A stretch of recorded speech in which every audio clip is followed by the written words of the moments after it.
Est-ce qu'on est prêt à aller vers une démocratie plus radicale dans le secteur culturel?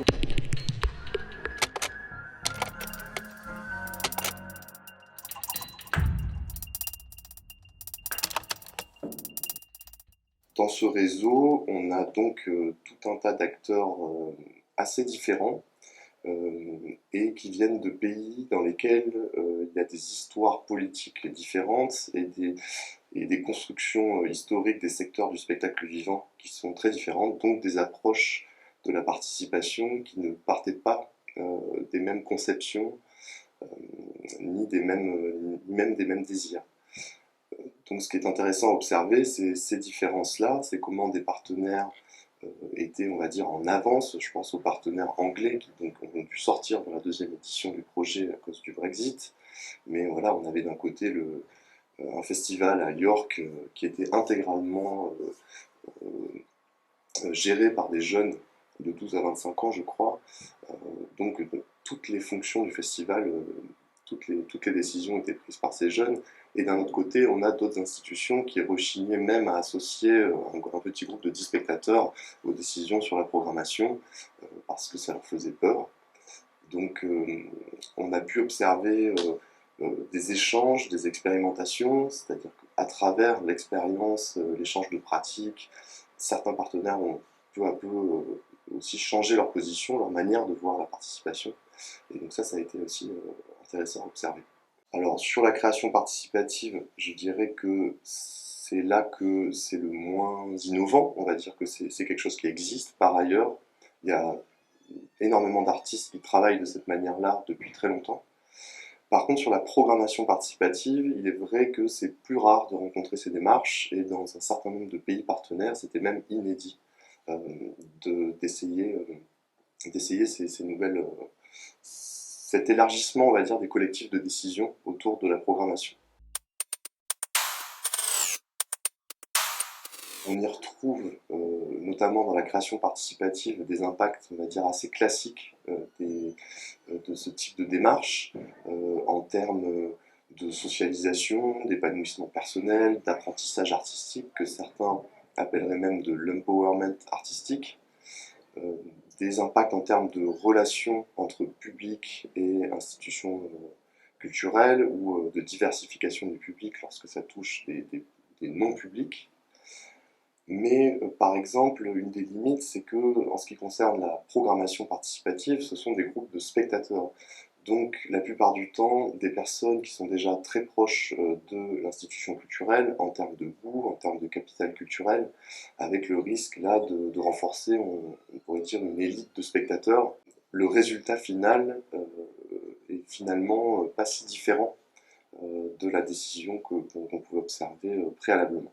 Pour les institutions culturelles, c'est quand même le fait que la participation vient révéler des réflexions de fond sur la démocratie culturelle, sur donc leur volonté de s'ouvrir à des secteurs de la société qui sont absents soit de leur public, soit de leur processus de décision. Ces institutions culturelles peuvent percevoir la participation comme une menace pour la qualité artistique et en fait une menace pour leur légitimité à, à fixer des critères d'attribution de la valeur culturelle.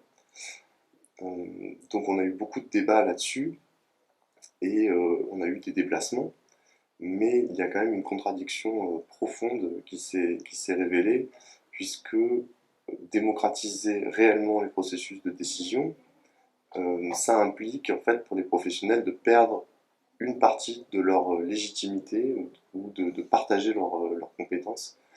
Et donc ça, c'est pas forcément évident pour ces institutions.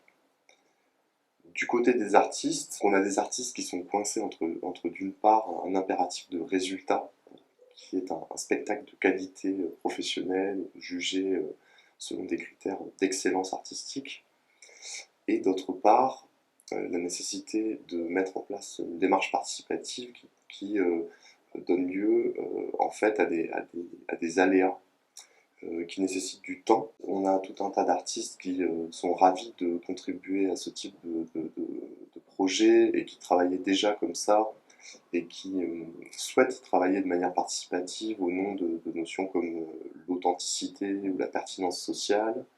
On a des artistes qui étaient ravis aussi d'avoir des relations plus approfondies avec des publics, d'avoir une légitimité quand ils sont programmés qui ne provient pas seulement de monsieur le programmateur, mais d'un groupe un peu plus large.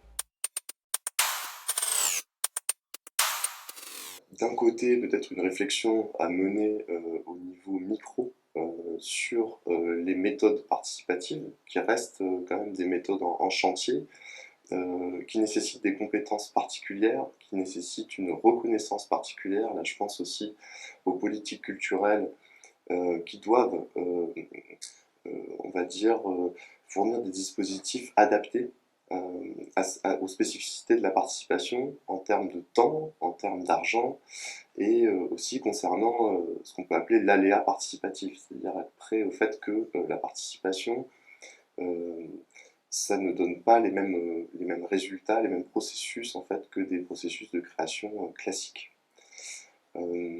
En termes de méthode, c'est aussi des questions éthiques.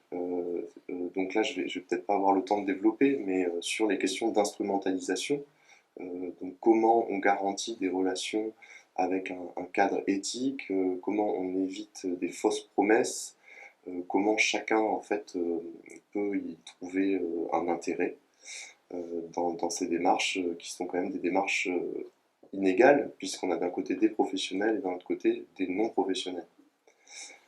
À un niveau plus politique, ça invite à une réflexion profonde, à mon avis, sur la démocratie et sur les contradictions que peut avoir la démocratie avec d'une part la compétence,